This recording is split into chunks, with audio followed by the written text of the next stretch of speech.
Hello viewers, welcome to తెలుగింటి రుచులు. ఇప్పుడు మనం దొండకాయ ఉల్లికారం ఎలా ప్రిపేర్ చేసుకోవాలో చూసేద్దాం. చాలా సింపుల్ స్టెప్స్లో 5 to 6 మినిట్స్లో కర్రీ ఎలా ప్రిపేర్ చేసుకోవాలో చూసేద్దాం అనమాట. సో లేట్ చేయకుండా ప్రాసెస్ స్టార్ట్ చేద్దాం. ఫస్ట్ అయితే దొండకాయల్లో కొంచెం సాల్ట్ వేసి నీట్గా వాష్ చేసుకున్నానండి. వాష్ చేసుకున్న దొండకాయల్ని ఇప్పుడు మనం కట్ చేసుకుందాము. ఇవి చెట్టు దొండకాయలు అనమాట. అయినా కానీ సాల్ట్ వేసి వాష్ చేశాను, ఎందుకంటే ఏమైనా పురుగు ఉన్నా పోతుంది కదా అని చెప్పేసి. ఫస్ట్ అయితే దొండకాయల్ని కట్ చేస్తున్నానండి. దొండకాయల్ని నిలువుగా సన్నగా చక్కగా కట్ చేస్తున్నాను. అడ్డంగా కట్ చేస్తే ఏంటంటే ఎక్కువ టైం పట్టేస్తుంది. కట్ చేయడానికి ఎక్కువ టైం పట్టేస్తుంది, మగ్గడానికి ఈజీగా మగ్గినా ఎక్కువ టైం పడుతుంది. ఇలా కట్ చేసుకుంటే కర్రీ అనేది ఫాస్ట్గా అయిపోతుంది అనమాట. ముక్కలు కట్ చేయటం త్వరగా అవుతుంది, అదే మగ్గటం కూడా త్వరగా అవుతుంది. సో మీరు కూడా ఇలా ఈ ప్రాసెస్లో కట్ చేసుకోండి. చాలా సింపుల్ స్టెప్స్లో కర్రీ అనేది అయిపోతుంది. చూసారు కదా, దొండకాయలు అన్నిటిని ఇట్లా బారుగా స్లైసెస్ లాగా కట్ చేసుకుంటున్నాను. దొండకాయలు హెల్త్కి చాలా మంచిదండి. పచ్చి దొండకాయలు తింటే ఇంకా చాలా మంచిది. మా జేజమ్మమ్మ అయితే దొండకాయ చెట్టుకి ఆకులు ఉంటాయి కదా, ఆకుల్ని మోకాళ్ళకి పెట్టి కట్టుకునేదండి. అంటే మోకాళ్ళ నొప్పులు తగ్గుతాయని చెప్పేసి. అలానే కళ్ళకి పెట్టుకునేది, కళ్ళకి చలవ వస్తుంది అని చెప్పేసి. సో దొండకాయలో అన్ని బెనిఫిట్స్ ఉన్నాయన్నమాట. కాయలు కర్రీనే కాకుండా ఆకులతో కూడా ఉన్నాయి. ఇప్పుడు మనం అవన్నీ ఫాలో అవ్వట్లేదు, కానీ పూర్వం చాలా ఇట్లా ఫాలో అయ్యేవాళ్ళు ఆయుర్వేదం అనేవి. ఇప్పుడంతా మెడిసిన్సే ఫాలో అవుతున్నాం కదా. సో ఈ దొండకాయ అయితే ఒక ఆర్ట్లా ఉంది అని చెప్పేసి నేను చూపిద్దామని కట్ చేశాను. చాలా బాగుంది కదండి, ఒక ఆర్ట్ లాగా ఉంది. సో ఫైనల్గా అయితే మనం దొండకాయలు అన్నిటిని కూడా ఇట్లా స్లైసెస్ లాగా కట్ చేసుకుని పెట్టుకున్నాం అన్నమాట. సో ఇప్పుడైతే ఈ దొండకాయలని పక్కన పెట్టుకుని ఒక ప్యాన్ తీసుకుని ఒక 2 టేబుల్ స్పూన్స్ ధనియాలు, ఒక 1/2 టేబుల్ స్పూన్ ఆవాలు, అలానే ఒక 1/2 టేబుల్ స్పూన్ జీలకర్ర, ఒక 5 నుంచి 6 ఎండుమిర్చి, మీ టేస్ట్కి తగ్గట్టు ఘాటు అలా తీసుకుని చక్కగా ఇలా సిమ్లో పెట్టుకుని వేయించుకోవాలి.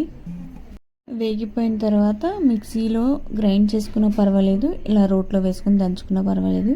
చక్కగా మెత్తగా అయ్యే వరకు దంచుకోవాలి. నేనైతే ఇట్లా రోట్లో వేసుకుని చక్కగా పొడయ్యేలాగా దంచుకుంటున్నాను.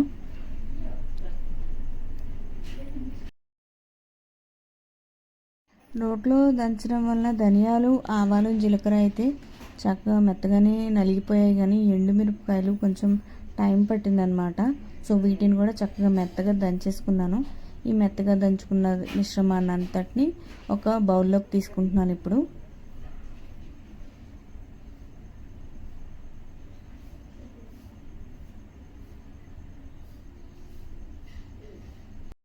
చూసారు కదా, ఈ పొడిని అంతటిని ఒక బౌల్లోకి తీసుకున్నాను. ఇప్పుడైతే ఈ పొడిని పక్కన పెట్టి ఒక ఎల్లుల్లిపాయ తీసుకుని ఈ ఎల్లుల్లిపాయ నుంచి గర్భాలు తీసి వాటిని ఒకసారి దంచుకుంటున్నాను అనమాట. కచ్చాపిచ్చాగా, బాగా మెత్తగా అవసరం లేదు, కచ్చాపిచ్చాగా దంచుకుంటే సరిపోతుంది. మిక్సీ చేసుకునేటప్పుడైనా సరే కచ్చాపిచ్చాగా చేసుకుంటే సరిపోతుంది అనమాట. సో ఇది కచ్చాపిచ్చాగా నలిగిన తర్వాత మనం పక్కన పెట్టుకున్న పొడి ఉంది కదా, ధనియాలు, జీలకర్ర, ఆవాలు, ఎండుమిర్చి పౌడర్, ఆ పౌడర్ని యాడ్ చేసుకుని మళ్ళీ ఒకసారి కలిసే వరకు చక్కగా ఇలా నూరుకోవాలి. చూసారు కదా, కచ్చాపిచ్చాగా చక్కగా నలిగింది. సో దీన్ని అంతటిని ఒక బౌల్లోకి తీసేసుకుందాము.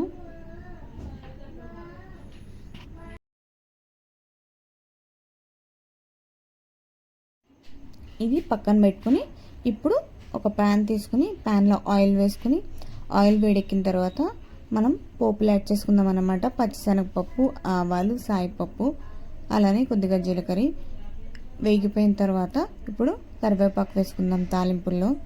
అది కూడా వేగిపోయిన తర్వాత మనం కట్ చేసి పెట్టుకున్న దొండకాయ ముక్కలు ఉన్నాయి కదా, వాటిని ఒకసారి ఇలా అయితే పిసుకోవాలన్నమాట. ఎందుకు అంటే దానిలో ఉన్న నీరు అయితే బయటకు వచ్చేస్తుంది. ఇలా ఒకసారి నలిపినట్టయితే అవి మెత్తగా అవడం వల్ల ఇంకా ఫాస్ట్గా మగ్గిపోతాయి. ఇలా పిసికిన దొండకాయ ముక్కల్ని ప్యాన్లో యాడ్ చేసేసుకుందాము. ఇప్పుడు ఒకసారి కలుపుకుని దీనిలో కొద్దిగా పసుపు, అలానే టేస్ట్కి సరిపడా సాల్ట్, అలానే కొద్దిగా కారం.